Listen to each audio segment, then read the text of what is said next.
Mafia boss's baby wouldn't stop crying on a charter jet until a single mom did the unthinkable.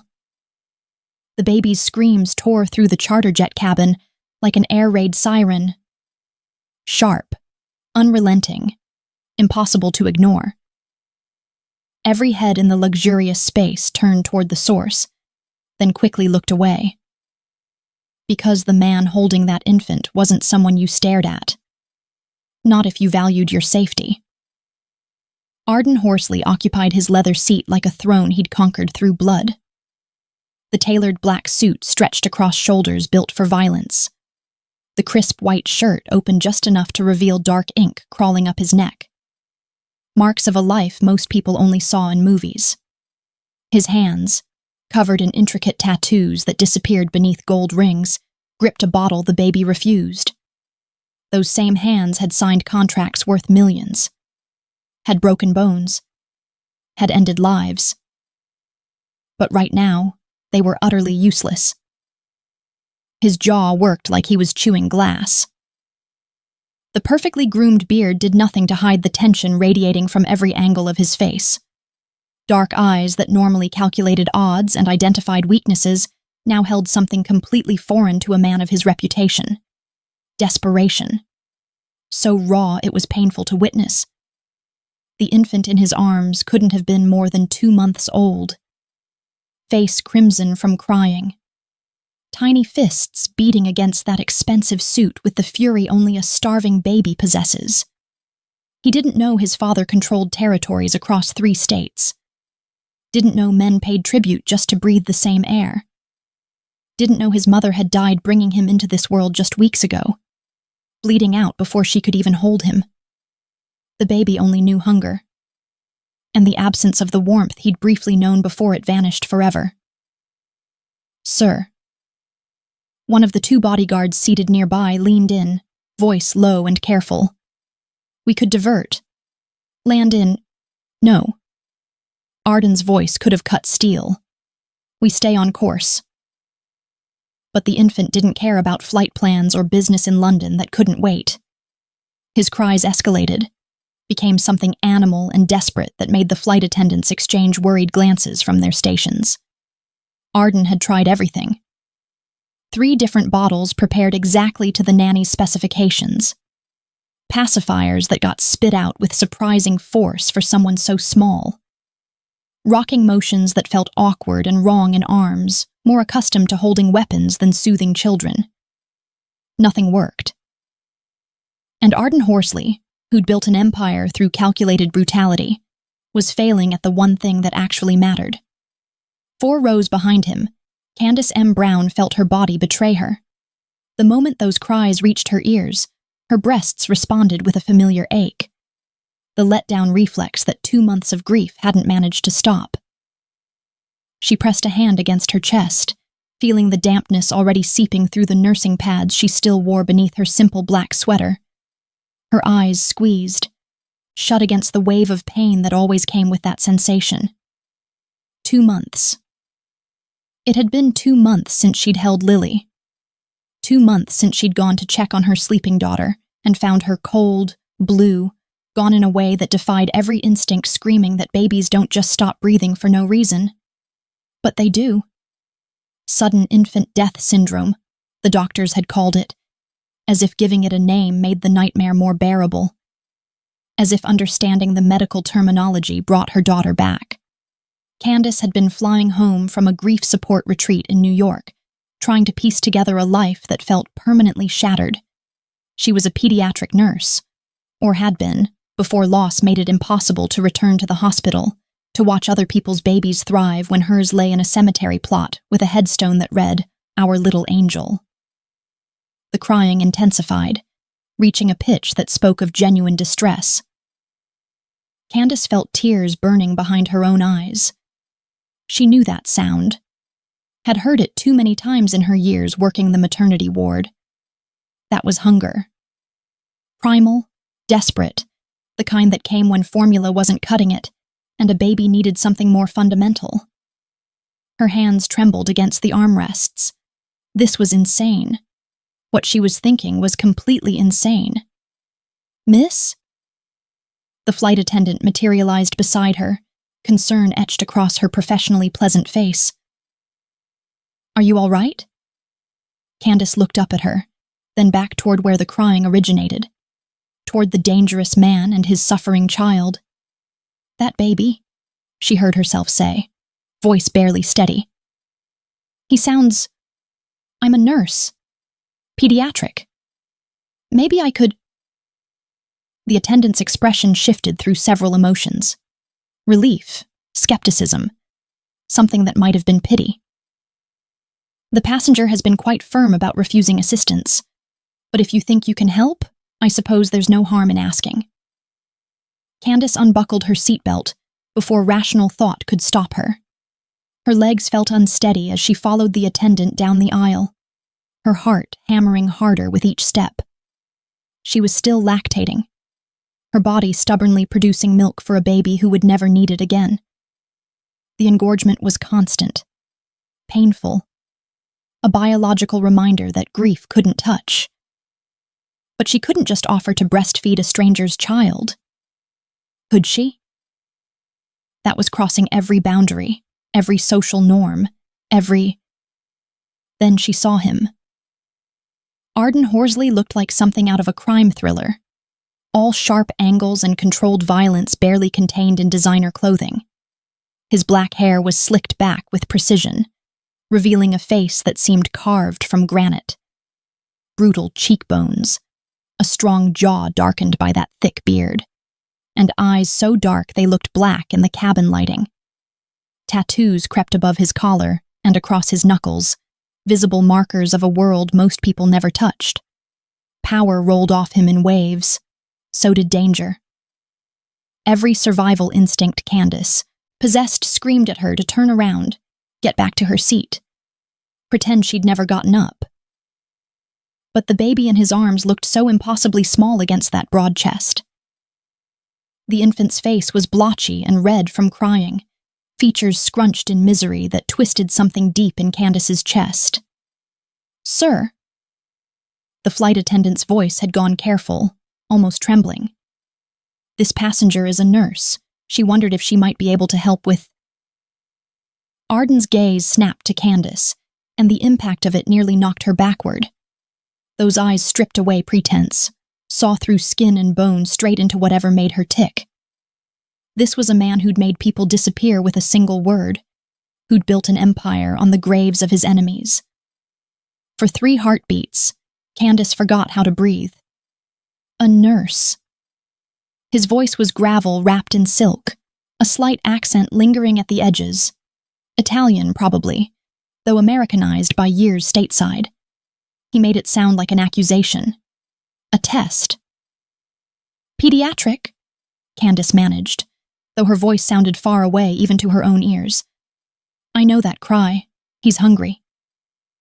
"I've tried the bottle." Frustration cracked through Arden's controlled exterior, like ice breaking on a frozen lake. "He won't take it. Hasn't taken anything in 4 hours." Candace's nurse training overrode her fear, her attention shifting from the terrifying man to the suffering infant.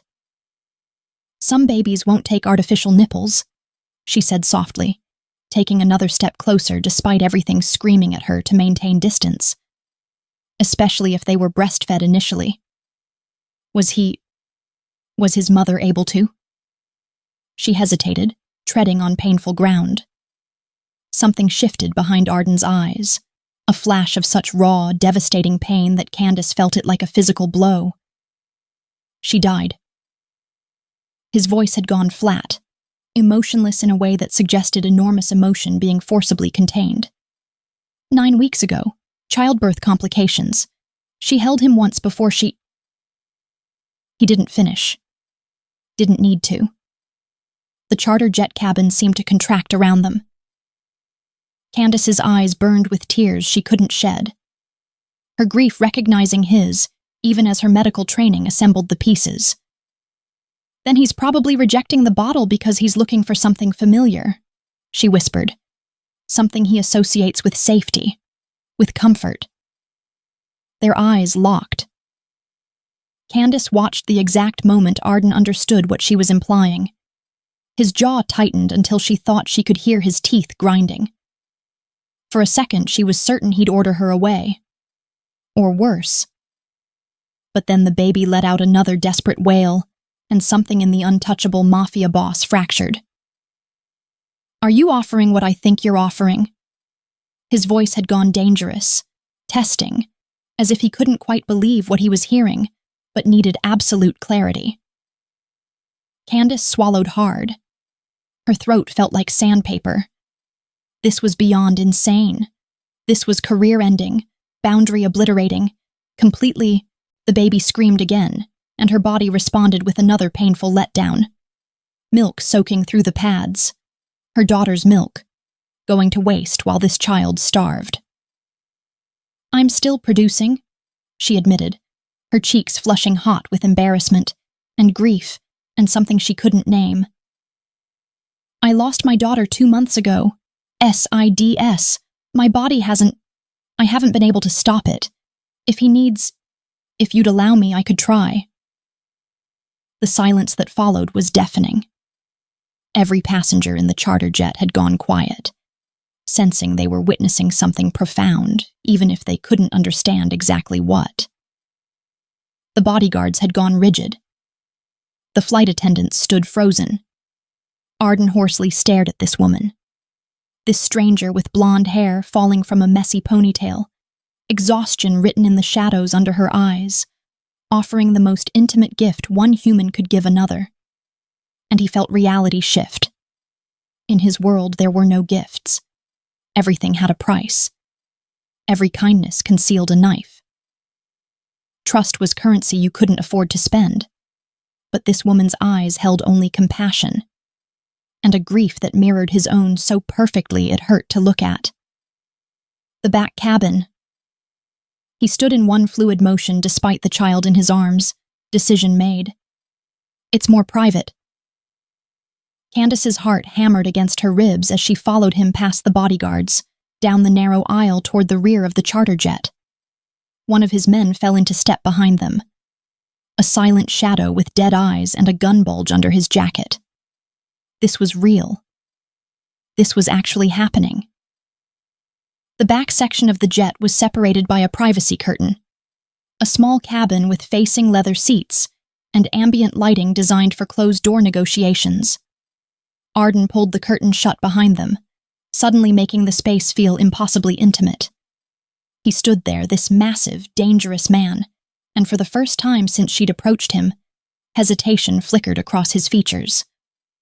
"I'll wait outside," he said finally, his voice rough. "Unless you need..." "I'll be fine."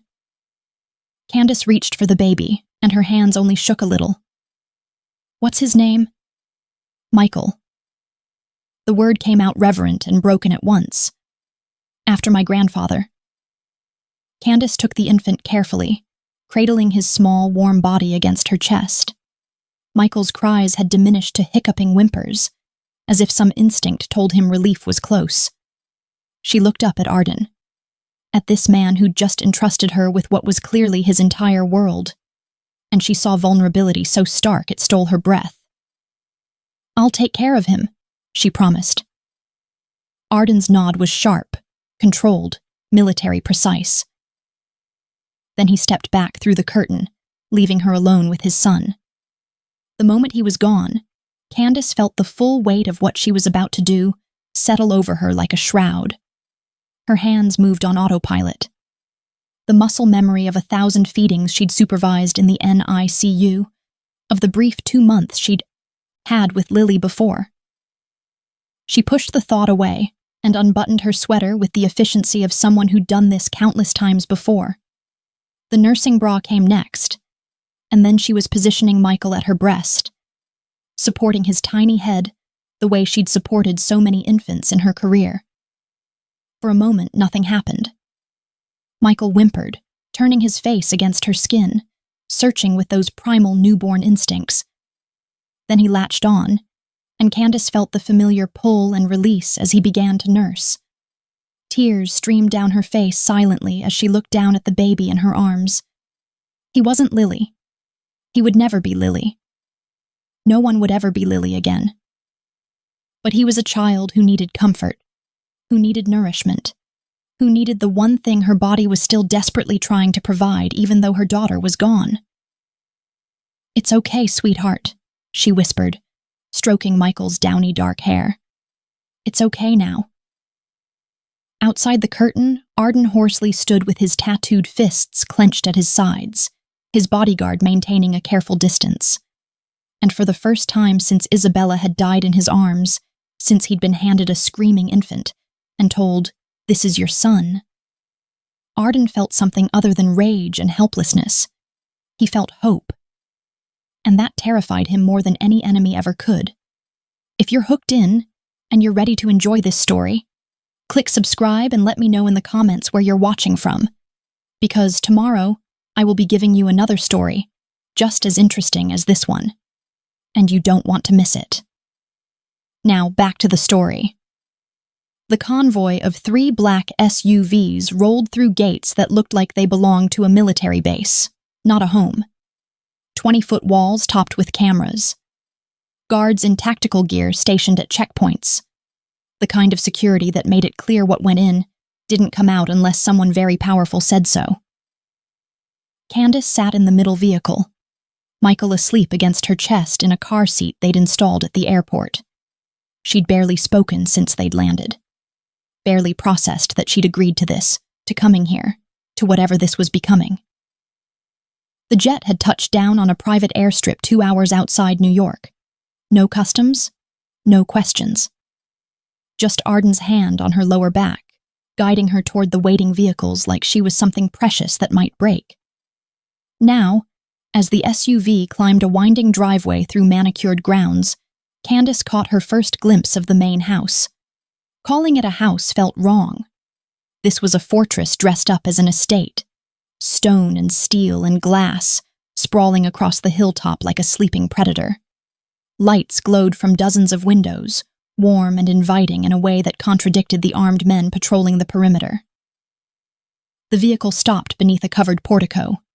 Arden was out first, opening her door before his driver could move. "Welcome," he said, and the word sounded foreign in his mouth, like he didn't use it often. Candace climbed out on unsteady legs, still holding Michael's car seat. The baby slept on, his tiny chest rising and falling with the peace only infants knew. 3 hours ago, he'd been screaming himself raw. Now, fed and content, he had no idea his life had just changed completely. Neither did she, really. "This way." Arden's hand found her elbow, steadying her as they walked through double doors that opened automatically. More guards inside. A marble foyer that echoed their footsteps. Art on the walls that probably cost more than her nursing degree.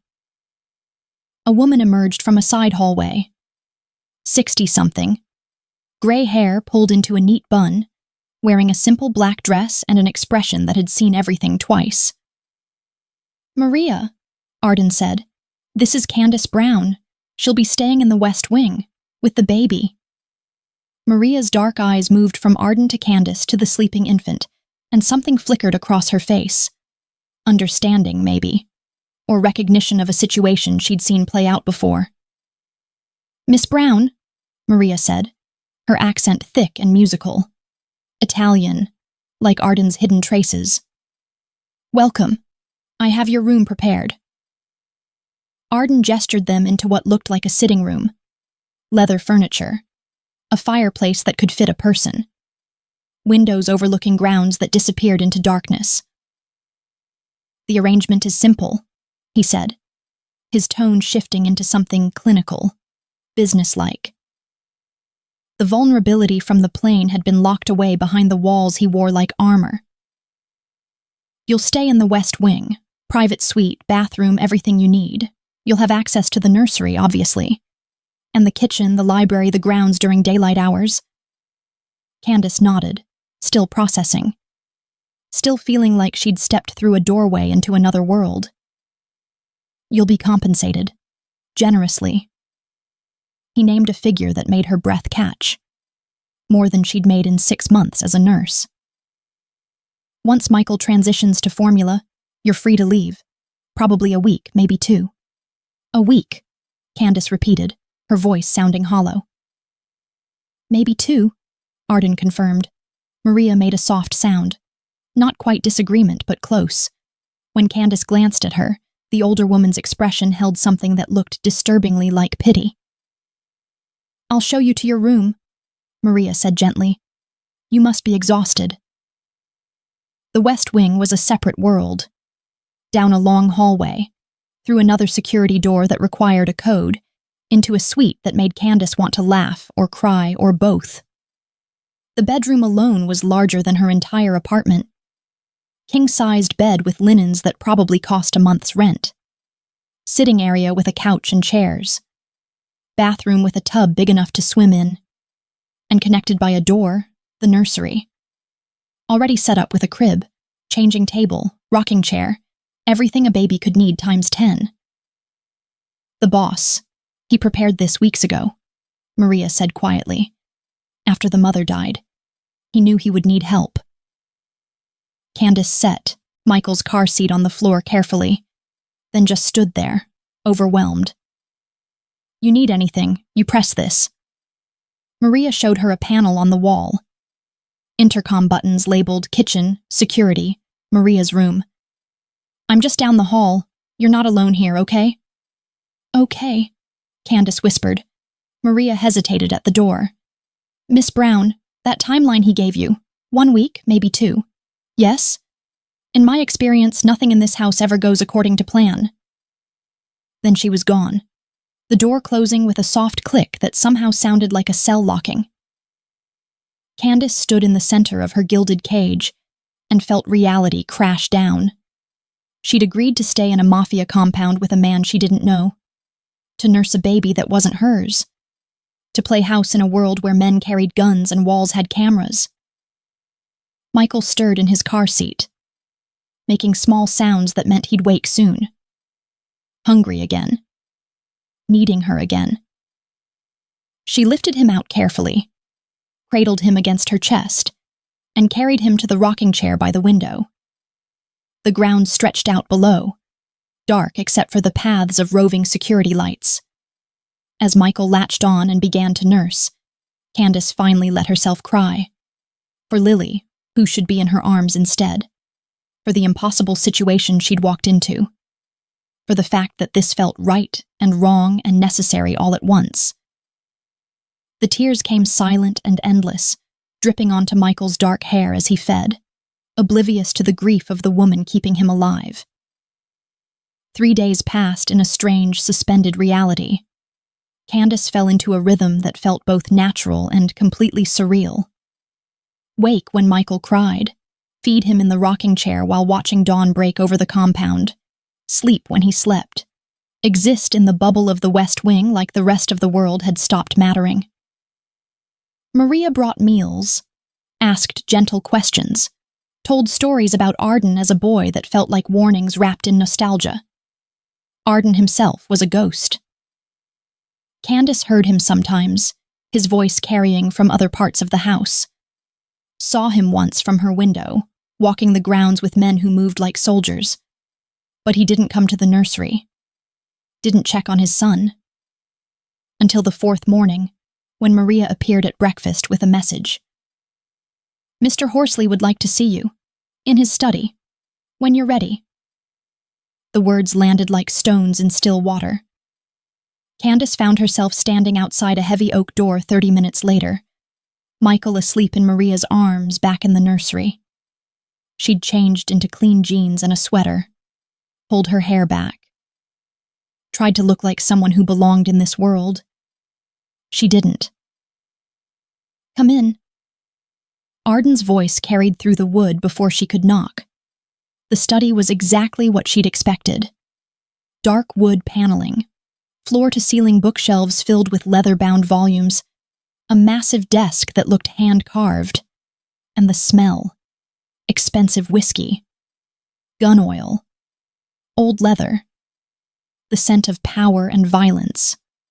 Arden stood at a cabinet near the window, his back to her. Charcoal suit today, perfectly tailored. Hair slicked back, every inch the Dawn Maria's stories hinted at. Sit, he said without turning. Candace sat in one of the leather chairs facing the desk, her hands folded in her lap to hide their trembling. Arden poured 2 drinks from a crystal decanter, amber liquid that caught the light. He set one in front of her, then took his seat behind the desk. "You've been comfortable?" he asked. "Yes, thank you." "Michael's doing well." "He's thriving. The formula transition is going slower than expected, but that's normal." Arden nodded, his dark eyes fixed on her with an intensity that made her want to look away. She didn't. "There's something you need to understand," he said finally, "about what you did on that plane." Candace's stomach tightened. "I helped a hungry baby. You did more than that." He took a drink, measured and controlled. "In the old families, the ones that still follow the traditions, there are rules, laws that go back centuries. One of them involves wet nurses." The term made her flinch. It sounded archaic, almost offensive. "A woman who nurses a Don's heir isn't an employee," Arden continued, his voice flat, factual. "She's not a nanny or hired help. She's sacred. She becomes the mother in every way that matters, protected by blood law, untouchable." Candace laughed. She couldn't help it. The sound came out sharp and disbelieving. "That's medieval. It's not. It's real." Arden's expression didn't change. Stone, absolute. Any family that harms the sacred mother triggers a war of extinction. Every ally, every associate obligated to hunt them down. It's one of the few rules no one breaks. The laughter died in Candace's throat. "You saved my son's life," Arden said quietly. "You're also the biggest target I have now." He opened a folder on his desk, turned it to face her. Photographs, surveillance images, her apartment building from different angles, her car in the parking lot. Timestamps from 3 days ago, the day before the flight. "The Castellano family," Arden said. "Rivals. They've been looking for leverage against me for 2 years. The moment word got out that my son had a sacred mother, they started moving." Candace's hands were shaking now, visible, even clasped together. "How would they know? We were on a plane. It was private." "Nothing's private in my world." He pulled out another photo. A man in a flight crew uniform. The co-pilot. On their payroll. He saw what happened. Made a call before we landed. The room felt too small suddenly. Too warm. Candace reached for the whiskey and drank without tasting it. The burn helped. "You're saying I'm in danger because I fed your baby." "I'm saying you're in danger because you invoked a tradition you didn't know existed." Arden leaned forward, his tattooed hands flat on the desk. "They were watching your apartment before you even got home from the airport. Tracking your phone, building a profile. More photos. Her building's entrance, the coffee shop she went to, her sister's house across town. They know where you live, where you work, who you love. They know you're a single mother who lost a child. They know exactly how to hurt you to hurt me." Candace felt bile rise in her throat. "I should leave. Go home. This was temporary. You said a week." "You can't." Arden's voice was steel. Final. "The moment you step outside these gates, you're exposed. They'll take you to draw me out. Use you as leverage. Kill you to make a point. So I'm a prisoner? You're protected." He stood, moved to the window, his back rigid. "There's a difference. Not from where I'm sitting." Silence stretched between them, heavy and suffocating. When Arden turned back, his expression had shifted. Still hard, still controlled, but something else underneath. Guilt, maybe, or the closest thing a man like him could feel to it. "I didn't know this would happen," he said. "On the plane, when you offered, I was desperate. I wasn't thinking about traditions or consequences. I just wanted my son to stop suffering. And now I'm suffering instead." "Now you're alive," Arden corrected, "and you'll stay that way as long as you're here, under my protection, with my son." Candace stood, her legs unsteady. I need to think. Think all you want. But understand this. Arden moved closer, and she caught the scent of him.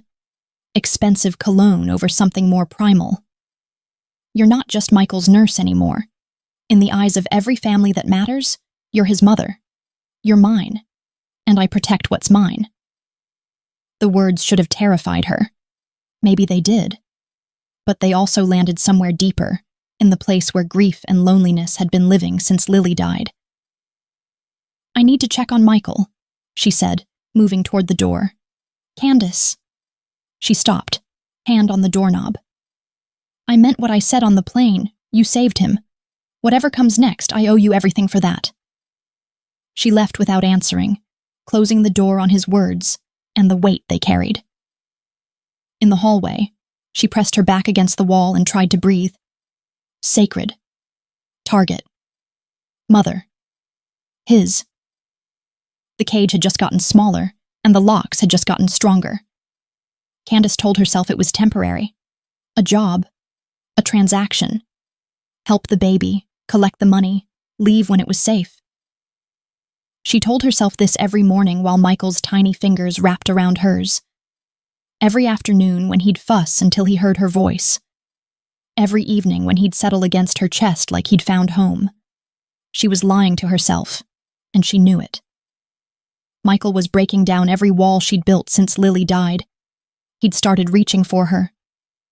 The moment she walked into a room, his whole face would light up. Arms stretching toward her with that desperate baby need that said you, only you, always you. When Maria held him, he'd tolerate it. When the pediatrician examined him during house calls, he'd scream. But the second Candace took him back, he'd burrow into her neck and go quiet. Like he knew. Like some primal infant instinct recognized her as safety. It was destroying her. And healing her.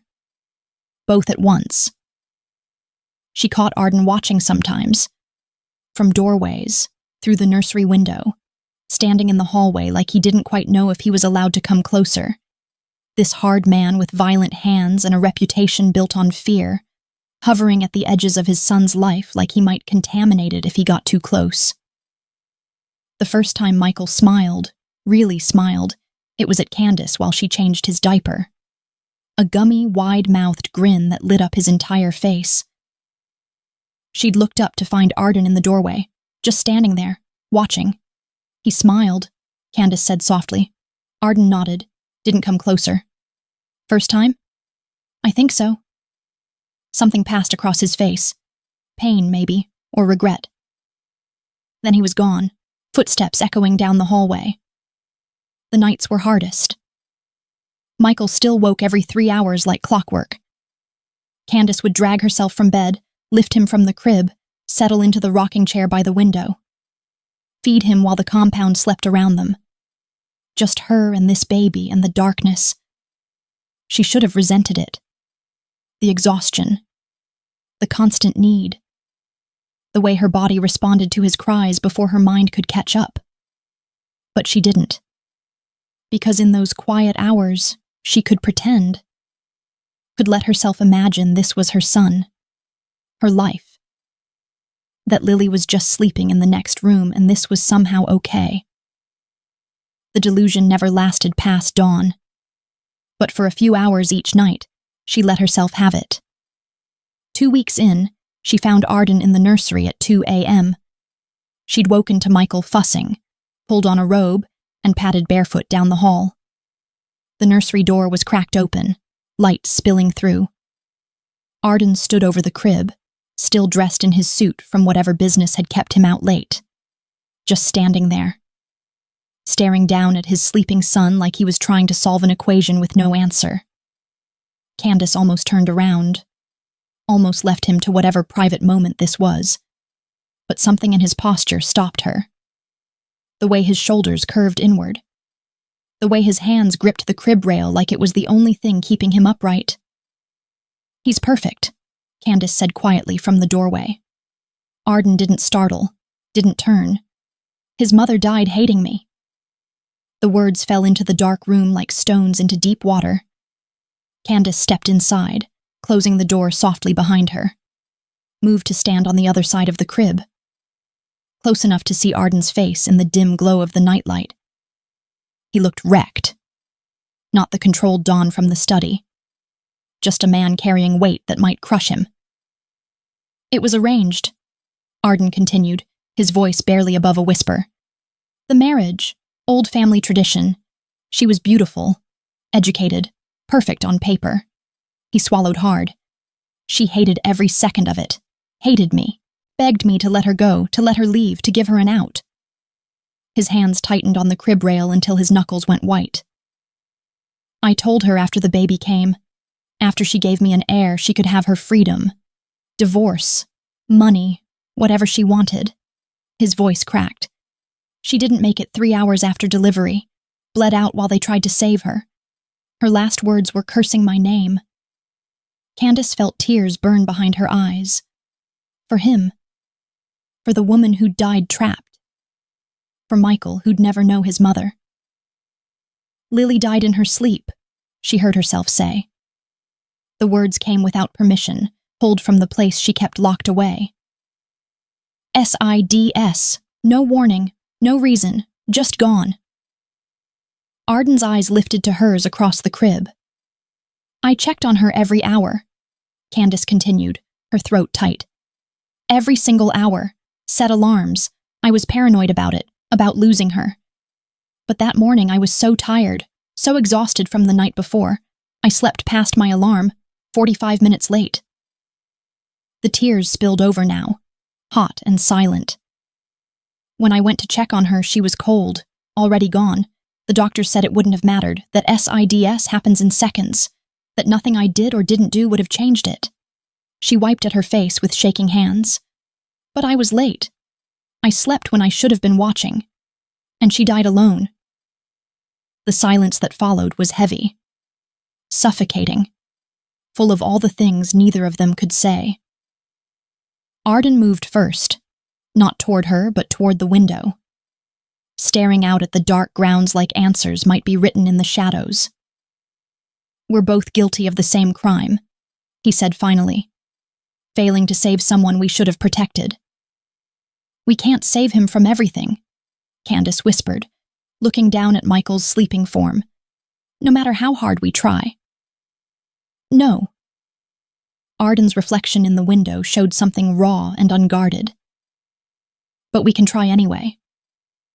They stood there in the quiet nursery, two people drowning in different oceans of grief, not touching, not comforting, just existing in the same space with the same impossible weight.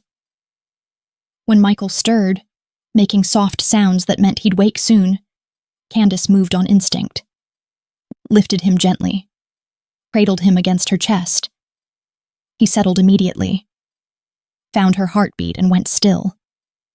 Arden watched from across the room, and for the first time since she'd arrived, Candace saw him completely. Not the Mafia boss, not the dangerous man with blood on his hands, just a father who'd lost his son's mother, who was terrified he'd lose his son too, who didn't know how to hold something so fragile when his hands only knew violence. "You can hold him?" Candace said softly. "If you want." Arden's jaw worked. "I don't know how." "Neither did I. With Lily, I was terrified for weeks, thought I'd break her." She moved closer, closing the distance between them. "But you learn, they're stronger than they look."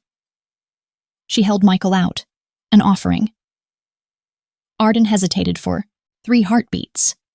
Then his hands reached out, careful and uncertain, taking his son like he was made of glass. Michael fussed for a second, then settled against his father's chest, tiny fist curling into the expensive fabric of Arden's shirt. And Candace watched this dangerous, untouchable man completely fall apart at the simple weight of his child in his arms. Neither of them spoke. There was nothing to say that the moment wasn't already saying for them. Michael's 6-week checkup required leaving the compound. Candace had expected Arden to send her with guards, maybe Maria. Instead, he appeared in the nursery that morning wearing dark jeans and a leather jacket, looking less like a Mafia boss and more like something dangerous that had wandered in from the highway. "I'm driving," he said, not asking, stating. The convoy was 3 SUVs deep anyway, armed men in tactical gear flanking them on all sides. But Arden insisted on being behind the wheel of the center vehicle, Candace and Michael secured in the back seat. She tried not to read into it, tried to tell herself it meant nothing. But 20 minutes into the drive, she caught him watching her in the rearview mirror. Not the road, not the surrounding vehicles, her. "You're staring," she said, adjusting Michael's sunshade. Arden's eyes didn't leave the mirror. "You're beautiful with him." No charm, no smoothness, just flat honesty delivered like a punch to the chest. Candace's hands stilled on the shade. "Don't." "Don't what? Tell the truth? Don't complicate this." His jaw tightened, but he didn't respond. Just turned his attention back to the road, while something electric and dangerous filled the space between them. The pediatrician visit was routine. Michael was thriving, gaining weight, hitting milestones. The doctor, an older man clearly on Arden's payroll, asked no questions about their arrangement. Just examined the baby and pronounced him perfect. The drive back was silent, tense. Candace kept her eyes on the passing landscape and tried to ignore the heat of Arden's gaze every time he looked in that mirror. By the time they pulled through the compound gates, the sun was setting. Michael had fallen asleep in his car seat, worn out from the outing. Candace carried him straight to the nursery, changed him, put him down, stood over the crib longer than necessary because going back out meant facing whatever was building between her and Arden. She found him in the kitchen an hour later. He ditched the leather jacket, rolled up his shirt sleeves to reveal the full extent of the tattoos covering his forearms. He was pouring coffee like it was a normal evening. Like the air between them wasn't crackling with unspoken things. "He go down okay?" Arden asked without looking up. "Fine. He's exhausted." "Good." Silence stretched. Uncomfortable. Loaded. "I've been thinking," Candace said finally, "about leaving. The Castellano situation has been quiet for 2 weeks. Maybe it's safe enough now to... No. You can't keep me here forever." Arden set his coffee down with controlled precision, turned to face her. "Can't I? This was temporary. You said so yourself. Things change. Not for me." Candace crossed her arms, defensive, scared of where this was heading. "I have a life outside these walls, a job, an apartment, family. You have a sister you see twice a year and a job you quit 3 months ago." Arden moved closer. Not threatening, but deliberate. "Stop pretending you have something to go back to." The words hit like a slap. True and cruel at once. "That's not fair."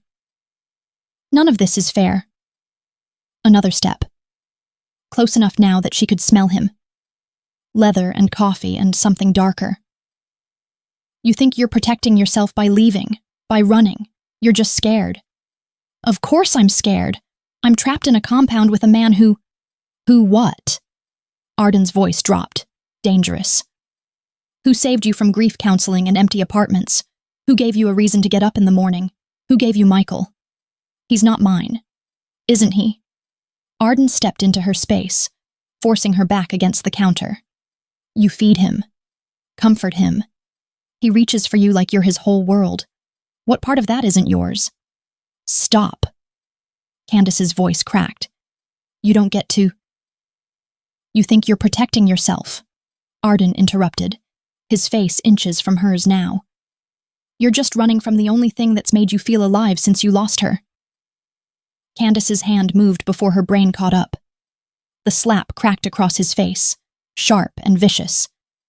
Arden's head turned with the impact. Then slowly, deliberately, he turned back to face her. His cheek was red.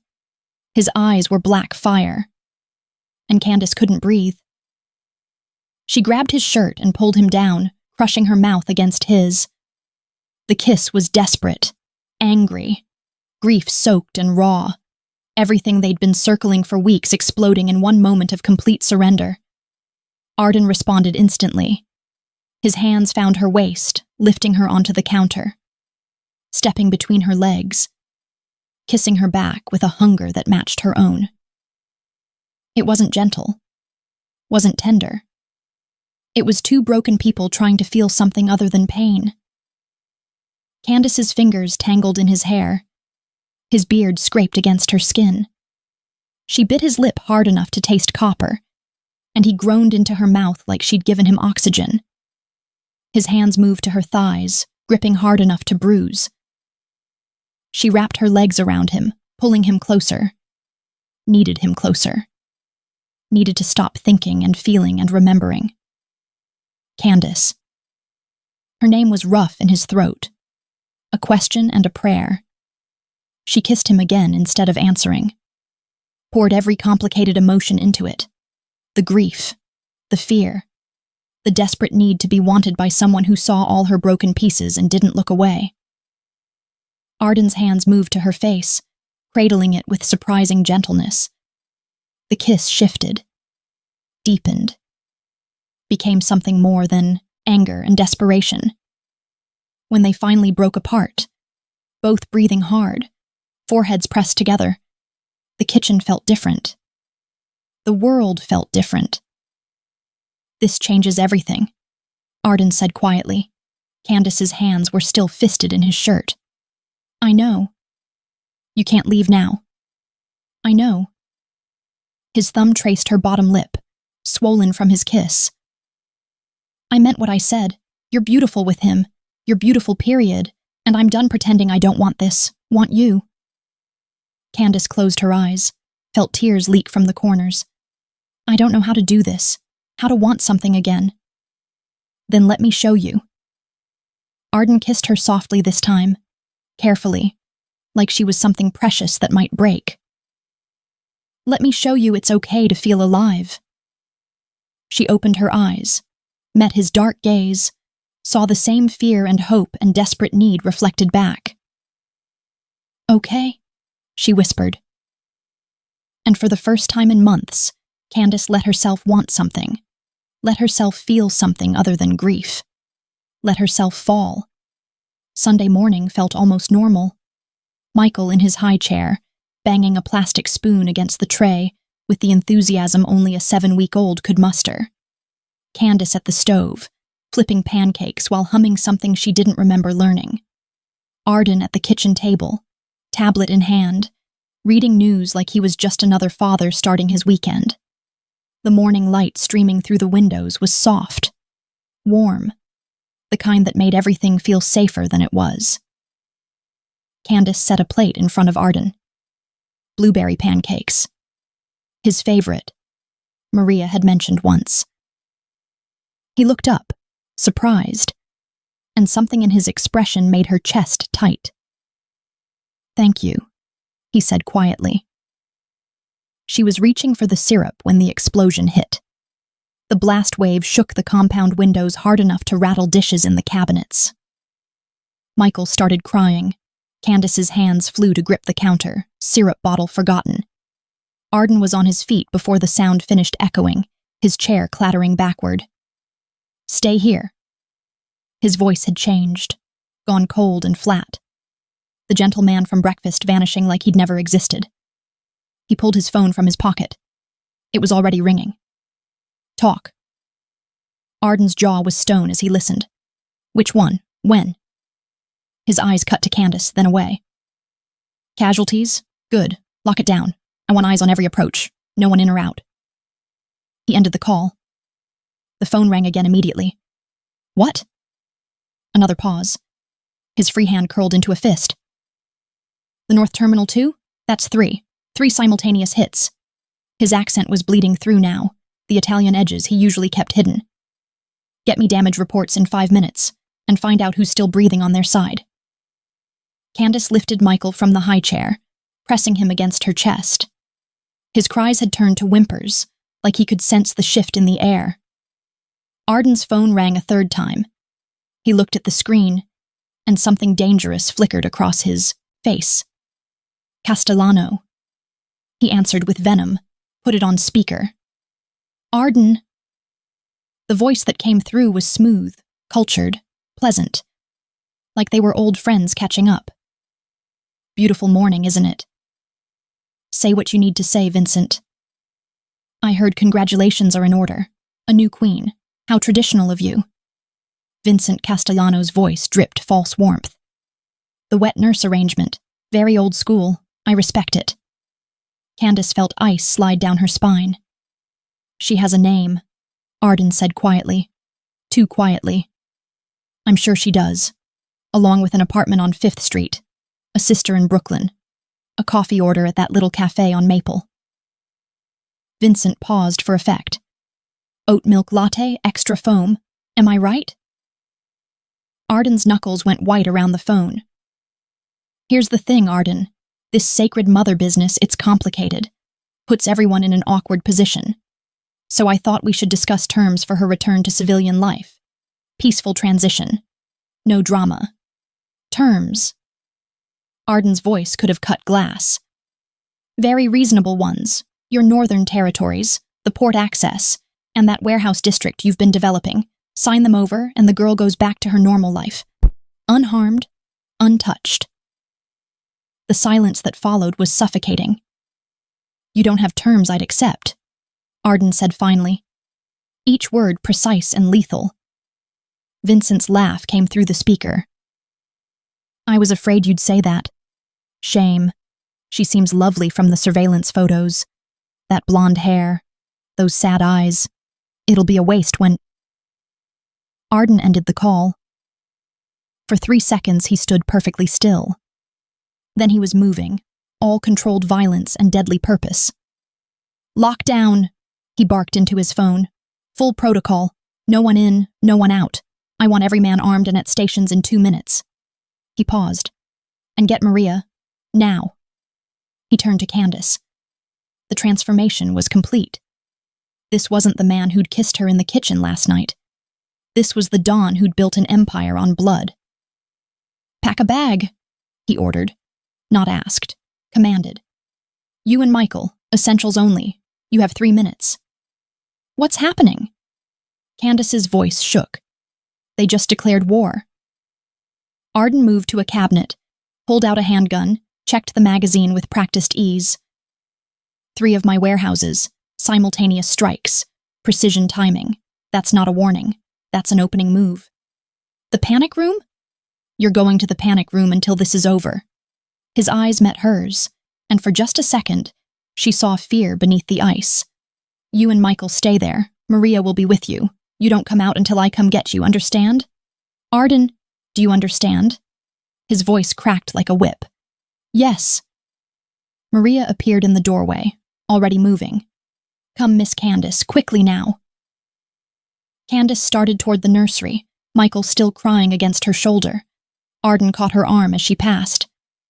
I will end this, he said quietly, fiercely. Whatever it takes. You're safe here, I promise you that.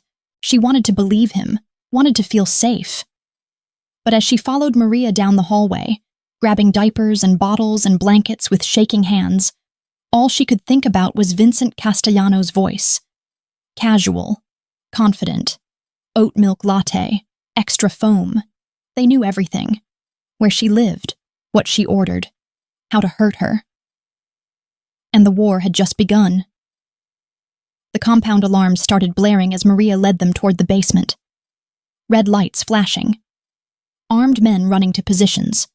Arden's voice cutting through the chaos, giving orders in that cold, lethal tone. Candace held Michael tighter and tried not to think about what came next. Tried not to think about the fact that she'd kissed a man last night who was currently preparing to go to war. Tried not to think about how badly she wanted him to come back. The panic room door was reinforced steel. A foot thick. Maria ushered her inside, and Candace caught one last glimpse of the compound above. Arden stood in the main hallway, gun in hand, surrounded by his men. He looked up, met her eyes across the distance, mouthed 2 words, "Trust me." Then Maria sealed the door, and everything went quiet. Just her and Michael and Maria in a reinforced bunker, while the world above prepared for violence.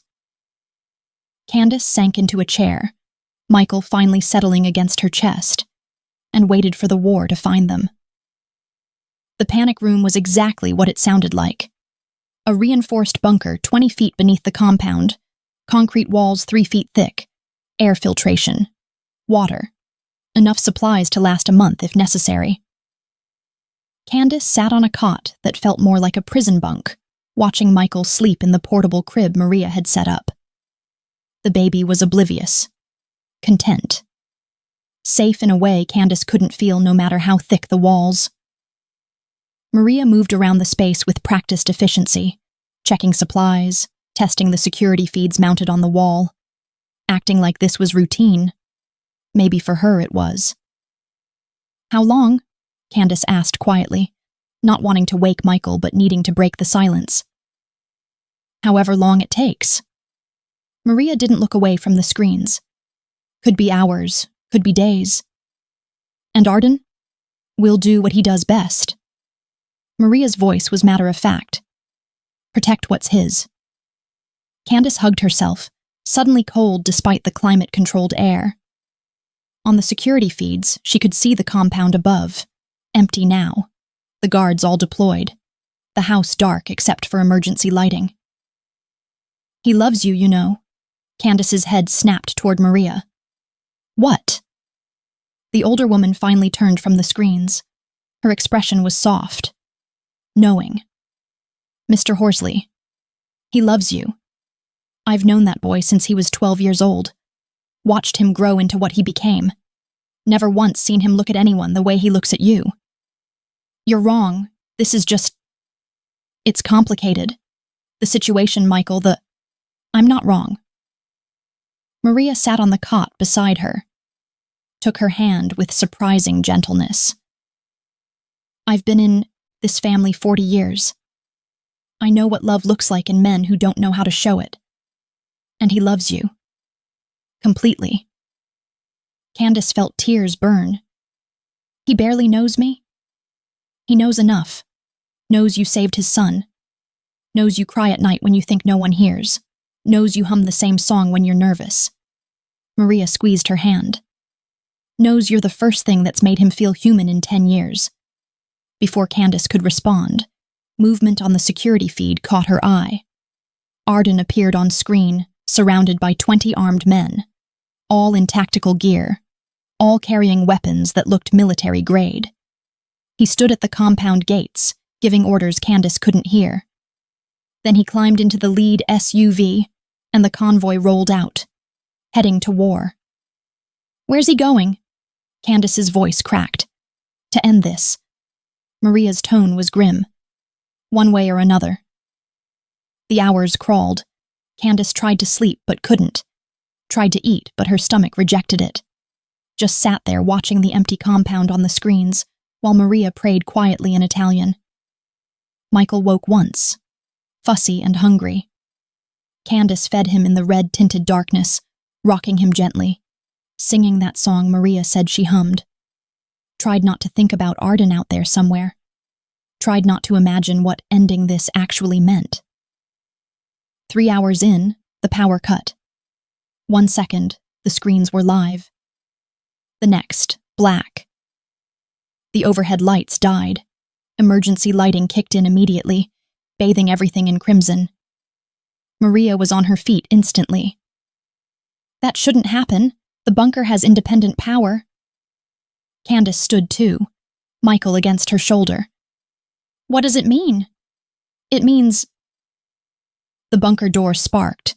A bright white light appeared at the seam, moving, cutting, the unmistakable signature of a thermal lance slicing through reinforced steel.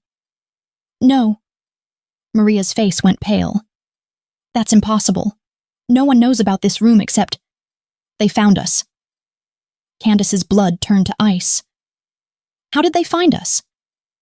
Maria didn't answer. Just moved to a panel on the wall, pressed something. A section of concrete swung inward, revealing darkness beyond. A tunnel. Then she was shoving a gun into Candace's hands. Heavy, cold, terrifying. I don't know how to use this. Point and pull. Maria was already pushing her toward the tunnel. Safety's off. Don't think. Just shoot if someone comes at you. Maria, wait. The tunnel comes out in the woods, quarter-mile north. There's a service road. Run until you find it. Flag down anyone. Get to the police. Tell them. The sparking intensified.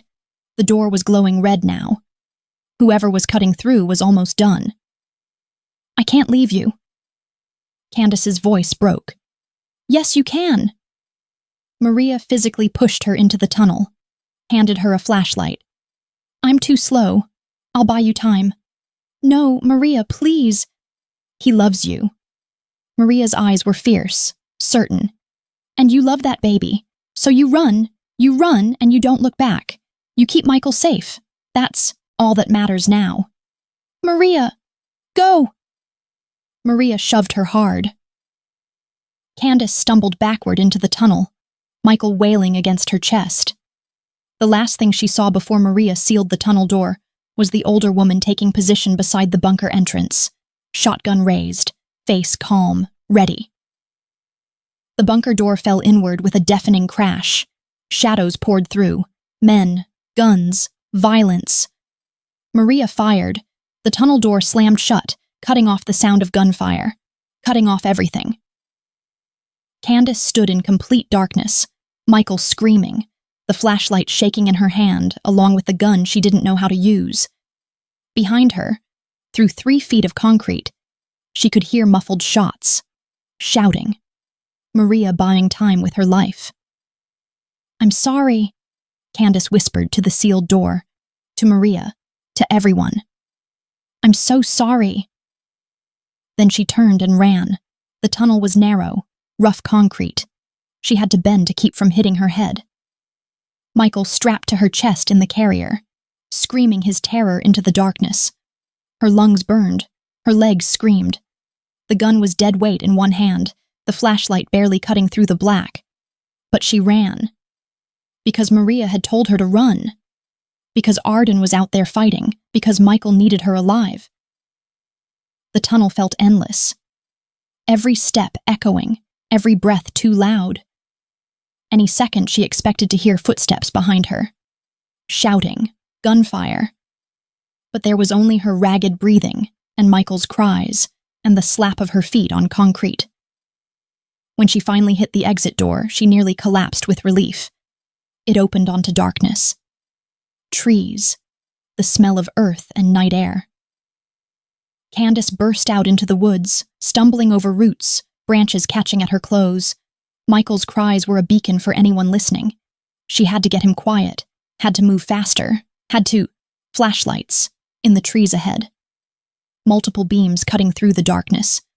Voices calling out in Italian. They were waiting. Castellano's men had known about the tunnel, had known she'd run, had set up a net to catch her. Candace changed direction, crashing through undergrowth, the gun heavy and useless in her hand, the flashlight off now because it only made her a target. Behind her, the voices grew closer. Ahead, only darkness and trees and no idea where safety was. And in her arms, Michael screamed for his father. Candace ran blind through the darkness, branches whipping at her face, roots trying to trip her with every step. Michael's screams were constant now, raw and desperate against her chest. The flashlights were everywhere, surrounding her, a practiced net closing with military precision. She tried to change direction, stumbled over a fallen log, went down hard on one knee. Pain shot through her leg, but she forced herself up, kept moving, had to keep. A hand grabbed her arm. She spun, tried to swing the gun, but someone caught her wrist, twisted. The gun clattered into the undergrowth. Got her! More hands, rough, efficient. They pulled Michael's carrier off her chest first, and Candace screamed louder than her son. The baby's fine. Relax. Zip ties bit into her wrists. Plastic cutting into skin. She was hauled upright, dragged back through the trees the way she'd come. A van waited on a service road. Black. Unmarked. Engine running. They threw her into the back. Michael was already inside, still in his carrier, screaming his lungs out. A man in tactical gear sat beside him, looking uncomfortable with the noise. "Can't you shut him up?" "He's a baby," Candace spat. "He's terrified." "Yeah, well, we're all suffering here." The doors slammed shut. The van lurched forward. Candace twisted her bound hands, trying to reach Michael. The zip ties cut deeper. "Please, let me hold him, please." The man looked at her for a long moment, then sighed and lifted the carrier, setting it on her lap. She couldn't hold Michael properly with her hands tied, but she bent over him, pressed her face against his, whispered meaningless comfort into his ear. He didn't stop crying, but he knew she was there. That was something. The drive took 20 minutes. Maybe 30.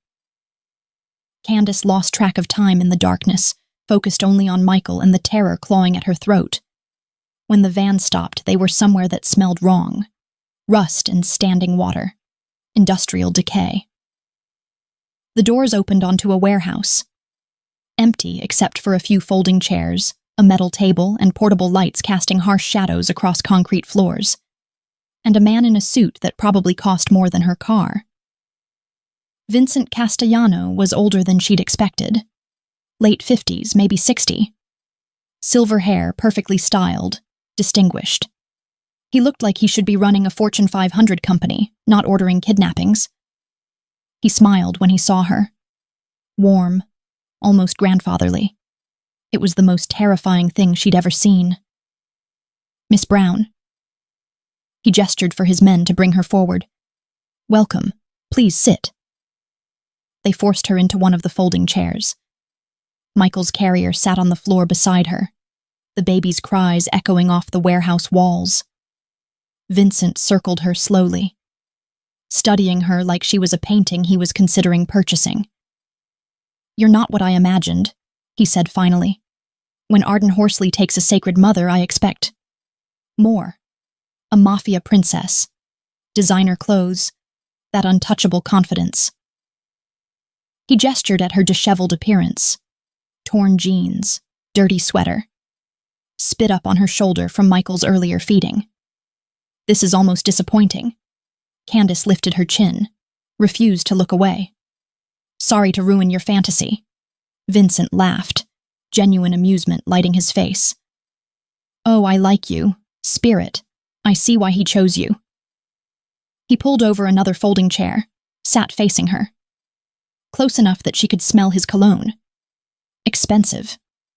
Subtle. Wrong on a man who'd just ordered violence. "Let me explain how this works," Vincent said, his tone conversational.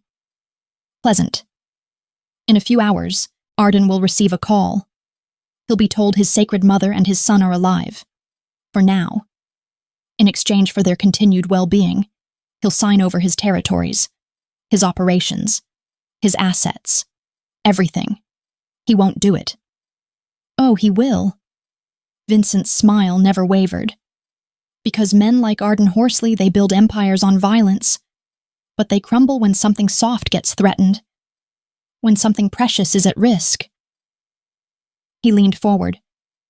"And you, sweetheart, are his weakness." Candace's stomach turned to ice. "So he gives you everything, and then what? You let us go?" "Goodness, no." Vincent looked genuinely surprised by the suggestion. "Then I kill all three of you. Him, you, the baby. In that order. Make sure he watches first." The casual cruelty in his voice made her want to vomit. "Why?" Candace's voice cracked. "If you get what you want, why? Because the lesson needs to be absolute." Vincent stood, smoothing his suit. "Men like Horsley need to remember that weakness gets you killed. That caring about something, someone makes you vulnerable. And vulnerability is fatal in our world." He walked to where Michael lay crying, looked down at the infant with mild curiosity, like he was examining an insect. He'll understand, in those final moments. He'll realize that the second he let you onto that plane, the second he let himself care, he signed his own death warrant. Vincent's eyes lifted to Candace. "And yours?" You're insane. I'm practical. He checked his watch. Expensive. Gold. Arden should be getting the call right about now. He'll come. Probably alone, thinking he can negotiate. They always do. And if he doesn't come? Vincent's smile turned cold. Then I send him pieces of you until he does. Starting with fingers, then toes, then... His gaze dropped to Michael. Well, you understand. Candace lunged from the chair, zip ties cutting into her wrists. One of the guards grabbed her, shoved her back down. Easy. Vincent's tone was mild. Save your energy. You'll need it for the performance later. What performance? The part where you beg for your life while Arden watches helplessly. It's important for the lesson, the psychological impact. He said it like he was discussing a business presentation. Fear is only effective if there's hope attached, if they think they might survive, right up until the moment they don't. He turned to his men. Keep them comfortable. Feed the baby if he needs it. I want them alive and presentable for when Horsley arrives. How long? One of the guards asked. He'll be here by dawn. Vincent headed toward the warehouse exit. He'll probably try something clever. Hidden weapons. Backup waiting outside. Let him. It won't matter. He paused at the door, looked back at Candace. You know, in another life, you might have been good for him.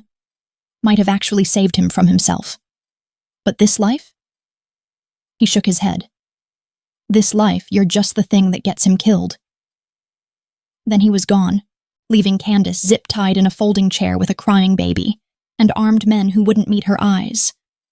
She bent over Michael's carrier, pressed her forehead to his. He'll come, she whispered, to Michael, to herself. He'll come and he'll fix this. But Vincent's words echoed in her head. Weakness gets you killed. And she was Arden's weakness now. Dawn broke gray and cold over the warehouse district. Candace had been awake all night, watching Michael sleep fitfully in his carrier, her wrists raw from the zip ties. The guards had changed shifts twice, brought bottles she couldn't open with bound hands.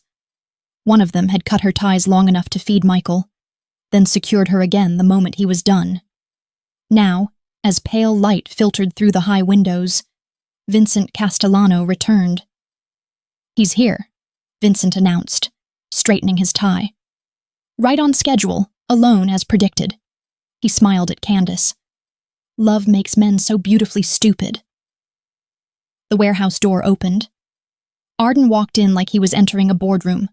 Slow, controlled, hands raised and visible, empty. He wore the same clothes from yesterday. Black jeans, dark shirt, no jacket, no visible weapons. His face was a mask, calm, emotionless. But his eyes found Candace across the space, and something flickered there before he locked it down. Candace's heart shattered watching him. This man who commanded fear across 3 states, walking into a trap with nothing but his bare hands. For her. For Michael. Arden? Vincent's greeting was warm, friendly. Thank you for being punctual, and for following instructions. No backup, I assume. You'd know if there was. Arden's voice was flat. Dead. Your men swept a 2-mile radius, found nothing. Because there's nothing to find. You came alone. To save them. Vincent gestured at Candace and Michael. How romantic. Arden didn't look at her again, kept his focus on Vincent. The terms. Straight to business. I respect that. Vincent nodded to one of his men, who produced a folder. Thick. Legal papers. Everything's prepared, standard contract language, all territories, operations, and assets transferred to Castellano Holdings, effective immediately. He set the folder on the metal table, placed a pen beside it. Read it if you like, or just sign. Either way, you know what it says. Arden moved to the table, picked up the contract. His hands were steady as he flipped through pages, reading without expression, taking his time.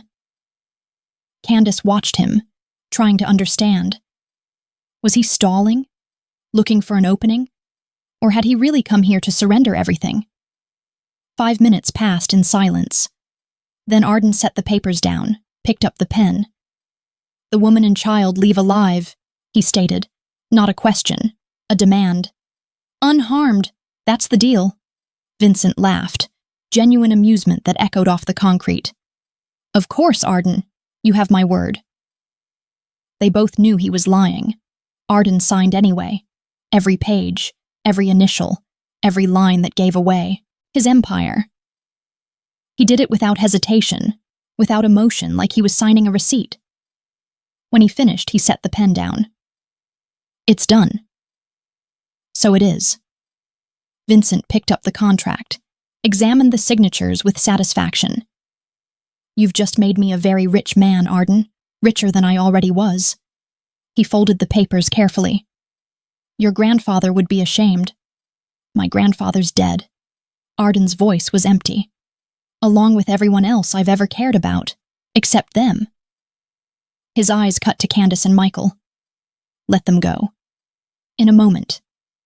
Vincent pulled a gun from his jacket. Sleek, silver, casual. "First, a question. Did you really think I'd honor our agreement?" "No." Arden didn't flinch, didn't move. "I knew you'd try to kill us all. It's what I would do." "Then why come?" "Because watching her die from a distance would be worse than dying beside her." Arden's jaw tightened. "And I'm done living with regret." Vincent raised the gun, aimed it at Arden's chest. "Any last words?" "Just one observation." Arden's voice dropped, quiet, almost conversational. "You're going to kill me, but first you're going to make a mistake." Vincent's finger tightened on the trigger. "What mistake?" And that's when Candace saw it. The micro-expression on Arden's face. The slight tension in his shoulders. The way his eyes shifted fractionally to the left, like he was tracking something Vincent couldn't see. He wasn't unprepared, he was waiting. Candace didn't think, didn't plan, just acted. She lunged from the chair, zip-tied hands reaching, and sank her teeth into Vincent Castellano's gun hand. Bit down hard enough to feel bones beneath skin. Hard enough to taste blood flooding her mouth. Vincent screamed. The gun swung wild, fired. The shot went high, shattering a window. The warehouse exploded into chaos. Arden moved like violence incarnate. A knife appeared from nowhere, slashing across the throat of the guard closest to him. Blood sprayed. The man dropped. Vincent tried to wrench his hand free, but Candace held on, biting deeper. He backhanded her with his free hand, and she fell, zip ties finally snapping against the chair leg. The warehouse door crashed inward. Not guards coming in. Arden's men pouring out from shipping containers stacked along the walls, hidden, waiting.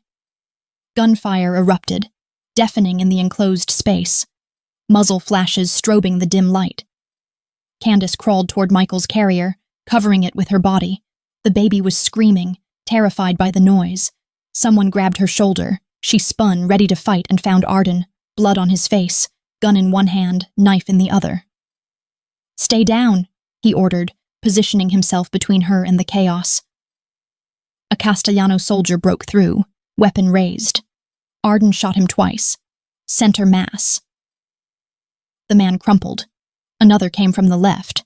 Arden threw the knife. It buried itself in the man's eye socket. He went down without a sound. Vincent was backing toward a side exit, still clutching, his bleeding hand, shouting orders his men couldn't hear over the gunfire. Arden saw him, started toward him, murder written in every line of his body. "No!" Candace grabbed his arm. "Arden, stop!" He turned to her, and his face was something inhuman, the predator fully unleashed. "He tried to kill you. He threatened Michael. He dies. If you kill him like this, you'll never be free." Candace pulled herself up, using his arm for support. Blood in her mouth. Terror in her veins, but certainty in her voice. "You'll always be this. Always be the man who kills. You said you were done living with regret. Prove it." Arden's hand trembled. The gun pointed at Vincent's retreating back. One shot. Easy range. Justified. The warehouse went quiet as the last of Castellano's men fell or surrendered. Arden's soldiers securing the perimeter, everyone waiting to see what their boss would do. Vincent reached the exit, turned, met Arden's eyes across the blood-soaked concrete. Arden lowered the gun. "Live with your failure," he said quietly, deliberately. "And know that every family sees it, every ally, every rival. You had me, had everything, and you lost because you underestimated what love makes a man capable of."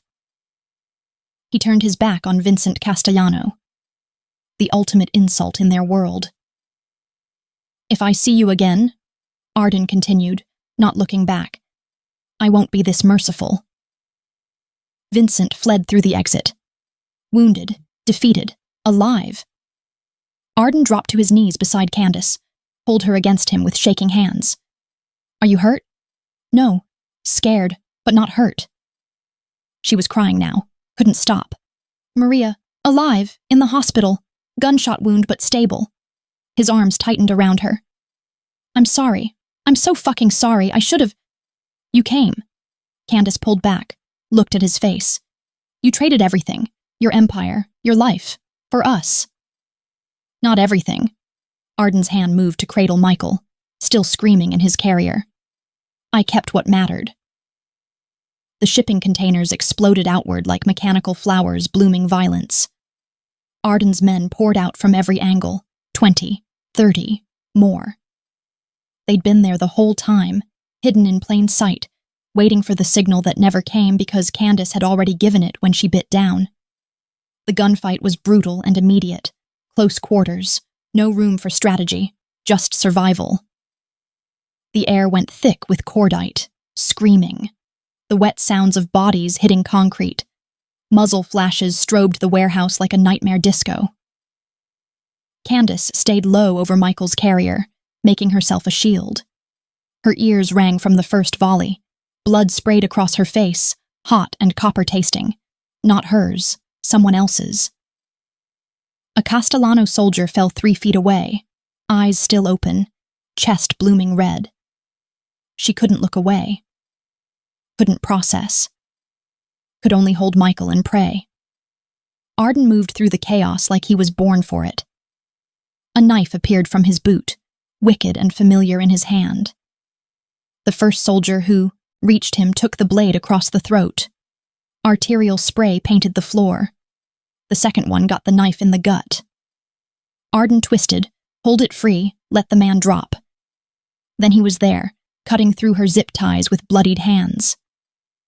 "Can you move?" Candace nodded, unable to speak. He grabbed Michael's carrier in one hand, her arm in the other, and pulled them behind a concrete pillar. For one suspended moment, they were just there, breathing hard. Foreheads pressed together. The war raging around them distant and unimportant. "I'm sorry," Arden gasped. His hands shook where they gripped her. "I'm so fucking sorry. I should have protected you better. Should have never let them get close. Should have—" "You came." Candace's voice cracked. "You traded everything." "I'd trade it all again." His eyes were fierce, wild. "Every territory, every dollar, every drop of blood I've spilled, for you, for him." A bullet sparked off the concrete inches from Arden's head. He moved instantly, returning fire. 3 shots, clean, efficient. A body hit the ground somewhere beyond their cover. The gunfire was dying down. Castellano's men outnumbered and outflanked. The ones still alive were trying to retreat or surrender. Then Candace saw him. Vincent Castellano. Wounded. Bleeding from where she'd torn his hand open. Crawling across the warehouse floor toward a rifle one of his fallen men had dropped. His fingers closed around the barrel, started pulling it toward him. Arden saw it too. He stepped out from cover, gun raised, every line of his body screaming murder. The predator fully unleashed. No mercy. No hesitation. This was the man who'd built an empire on violence, who'd learned early that weakness meant death and sentiment got you killed. Arden. Candace's voice was barely audible over the dying echoes of gunfire. He didn't respond, didn't turn, just kept walking toward Vincent with that gun steady and his finger on the trigger. Vincent managed to pull the rifle to his chest, fumbled with it, trying to find the trigger, trying to get one last shot. Arden, stop! Candace shifted Michael to one arm, raised her voice. Please, stop. He froze, 3 feet from Vincent, close enough that he couldn't miss. He tried to kill you, Arden said quietly, each word precise and lethal. Threatened our son, put a price on your head. He doesn't deserve mercy. Maybe not. Candace moved closer, keeping Michael protected, but refusing to stay hidden. But you deserve freedom, and if you kill him like this, you'll never be free. Arden's hand trembled, the first time she'd ever seen him hesitate with a weapon. You told me once you were done living with regret, Candace continued, her voice steady despite the terror. Prove it. Be the man I see when you hold Michael, not the man everyone fears. The warehouse had gone silent. Arden's men watching, waiting, everyone holding their breath. Vincent managed to get the rifle aimed. His finger found the trigger. Arden could shoot first, easily, justified. You're better than this, Candace whispered. Better than him. Something shifted in Arden's expression. The war between what he'd been and what he could become playing out in real time. His hand lowered. Slowly. Deliberately. He looked down at Vincent Castellano, bleeding and desperate on the warehouse floor. Live with your failure, Arden said. His voice was ice and finality. Let every family see what happened here. You had me cornered. Had everything you wanted. And you lost because you underestimated what love makes a man capable of. He turned his back on Vincent. The ultimate insult in their world. Showing he wasn't worth the bullet. If our paths cross again, Arden continued, walking away, I won't be this generous. Vincent's rifle clattered to the floor, his fight gone, his empire crumbling, alive but destroyed in every way that mattered. Arden's second-in-command stepped forward. Boss? Should we let him crawl out of here? Arden's voice carried through the warehouse. Let him live with everyone knowing he had Arden Horsley at his mercy and still lost. That's a worse death than anything I could give him. He reached Candace and the mask finally cracked. He dropped to his knees, pulling her and Michael against him, shaking, the adrenaline and fear and relief all hitting at once. You saved me, he whispered into her hair. Not just today. Every day since that plane. You saved me from becoming something I couldn't come back from. Candace held him while he shook. This dangerous, powerful man finally letting himself be vulnerable. Finally letting himself be human. We saved each other, she whispered back. Around them, Arden's men were securing the warehouse, tending to their wounded. One of them approached carefully. Boss, police will be here in 10 minutes. We need to move. Arden nodded, standing. He lifted Michael's carrier with one hand, kept the other on Candace. Get everyone out. Clean this up. Standard protocol. What about you? I'm done. The words landed with finality. Call my brother. Tell him the business is his now. All of it. I'm out. Candace looked at him. Arden. I meant what I said. I'd trade it all for you. For him. He met her eyes. So I am, right now. I'm trading the Empire for a life, for a family, for a chance to be the man you think I can be. Sirens wailed in the distance, getting closer. Come on. Arden guided them toward the exit his men had secured. Let's go home. Where's home? Candace asked. Arden looked at her. At Michael. At the future that was suddenly, impossibly real. Wherever you are? 6 months later. The house in Portland was nothing like the compound. 3 bedrooms, a yard with actual grass. A swing set Arden had assembled himself, cursing at the instructions in 3 languages before finally getting it right.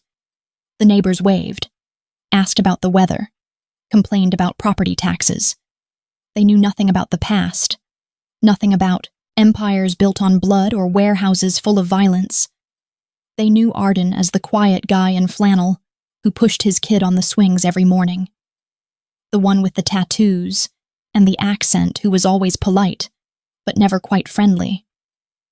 They didn't know about the federal trials, the testimony that was burning down everything he'd built, the former allies who now wanted him dead more than Vincent Castellano ever had. The protection detail was invisible, always there but never seen. 2 men in a sedan down the street, another pair in the house behind theirs. The price of cooperation, the cost of starting over. Arden didn't mind. He'd paid worse prices for things that mattered less. He stood at the kitchen window now, watching the backyard. His beard was gone. Clean-shaven for the first time in a decade because Candace had mentioned once that she wondered what he looked like without it. His hair was longer, unstyled, falling across his forehead when he bent to lift Michael. He wore flannel, jeans, work boots, clothes that would have been unthinkable 6 months ago. He looked ordinary, almost. The tattoos gave him away. Crawling up his neck, covering his hands, visible reminders of who he'd been. He'd considered removal. Candace had told him not to. "They're part of your story," she'd said. "Our story. Don't erase them." So he kept them. Wore them like scars that had healed into something bearable. Outside, Michael squealed with delight as the swing went higher. 8 months old now. Chubby and healthy and completely unaware that 6 months ago, men had tried to kill him. "Dada." Michael's voice was clear, confident. The first word he'd learned and the one he used most. Arden's chest tightened every time he heard it. Still not used to it. Still not sure he deserved it. But Michael didn't care about deserving. He just loved with the uncomplicated certainty that only children possessed. Candace appeared in the doorway to the backyard. 7 months pregnant. Glowing. Beautiful in a way that made Arden forget how to breathe. She'd put on weight. Healthy weight. The kind that came from not running anymore. From sleeping through the night without fear. From eating meals that weren't laced with anxiety. She caught him watching and smiled. That smile that had saved him on a plane. That saved him still, every single day. Arden left Michael on the swing, the boy still squealing, and crossed the yard to her. His hands found her belly automatically. Gentle. Reverent. The baby kicked against his palm, strong and insistent. Their daughter. Due in 2 months. They were naming her Grace. "Regrets?" Candace asked quietly, because she had to know, because she asked every few weeks, like she was waiting for the answer to change. Arden thought about it honestly. About the empire he'd dismantled. The men who wanted him dead. The life he could never go back to. "Every day," he admitted. "I regret the things I did to build that world. The people I hurt. The man I was." Candace's face fell slightly. He pulled her closer. "But not about this," he continued fiercely. "Never about you two, about us, about choosing this life over that one." 3, Candace corrected, placing his hand where the baby's foot pressed against her skin. Arden's breath caught. 3. A family.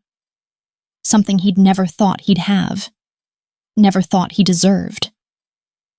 He dropped to his knees in the ordinary daylight of their suburban backyard, pressed his face to her belly, felt his daughter kick against his cheek. Miles from charter jets and compounds and the screaming baby that had brought them together. Miles from violence and blood and the man he used to be.